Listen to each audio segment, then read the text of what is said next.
नमस्कार दोस्तों, राज्य कर्मचारी केंद्रीय कर्मचारियों के लिए बड़ी खबर। कर्मचारियों के विरोध में अब नई पेंशन की जगह लेगी पुरानी पेंशन। हाँ दोस्तों, तो आपको बता दें कि देश के कई राज्यों में पुरानी पेंशन स्कीम योजना लागू कर दी गई है। यह सब देखते हुए सभी विभाग के कर्मचारी पुरानी पेंशन स्कीम योजना को लागू करने की मांग कर रहे हैं। ऐसे में आपको यह जानकारी होनी चाहिए कि क्या पुरानी पेंशन और नई पेंशन में क्या अंतर है। आइए इस पोस्ट के माध्यम से हम सब विस्तार से जानेंगे पूरी जानकारी पूरी डिटेल के साथ। तो दोस्तों, पुरानी पेंशन स्कीम को लेकर देश भर में सबसे बड़ी खबर सामने आ रही है कि जो गैर बीजेपी हैं उन्होंने पुरानी पेंशन स्कीम फिर से योजना लागू कर दी है।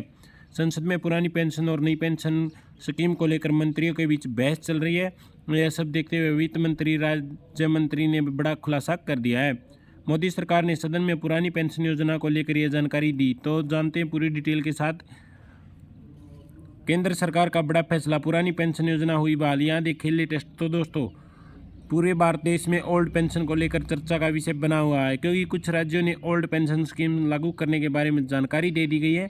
यह सब लोकसभा में वित्त राज्य मंत्री भागवत कराड़ ने बताया कि इस समय देश के 5 राज्यों में पुरानी पेंशन योजना स्कीम को लागू किया जा चुका है, जिसमें राजस्थान, छत्तीसगढ़, झारखंड, पंजाब और हिमाचल प्रदेश शामिल हैं। यह सब राज्य गैर बीजेपी राज्य हैं। 2024 में लोकसभा का चुनाव होने वाला है, इसलिए राजनीतिक पार्टियां नए नए कदम उठा रही हैं।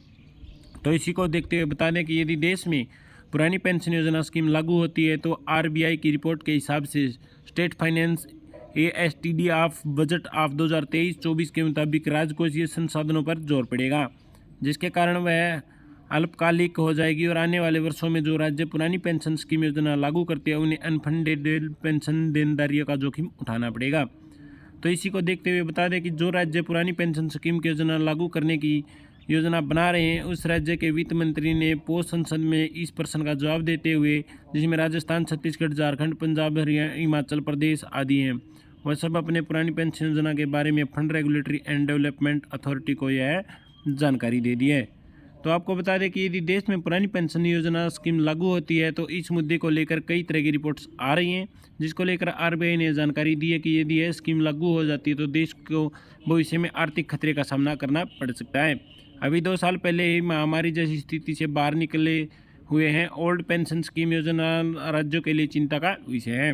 इसे लागू करने से राज्यों की स्थिति में काफ़ी बदलाव हो सकता है और देश को गरीबी का सामना करना पड़ सकता है। आपको बता दें कि ज़्यादा लोगों को इस बात की जानकारी नहीं है कि पुरानी पेंशन स्कीम क्या है। हम आपको यह जानकारी देना चाहते हैं।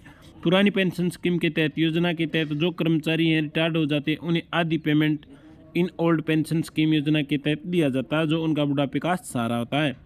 और नई पेंशन स्कीम योजना दोस्तों के अंतर्गत सभी कर्मचारियों की सैलरी का 10% हिस्सा सरकार डीए के रूप में कटौती कर लेती है, जिसे पेंशन के रूप में उसे एक साथ सारा पैसा दे देती है, जो निजी क्षेत्र के लिए बहुत अच्छा है। लेकिन जो लोग रिटायर्ड के बाद लंबे समय तक पैसे का इस्तेमाल करना चाहते हैं उनके लिए अच्छा नहीं है, क्योंकि पैसा आते हैं खर्च हो जाता है और आगे चलते कठिनाइयों का सामना करना पड़ता है।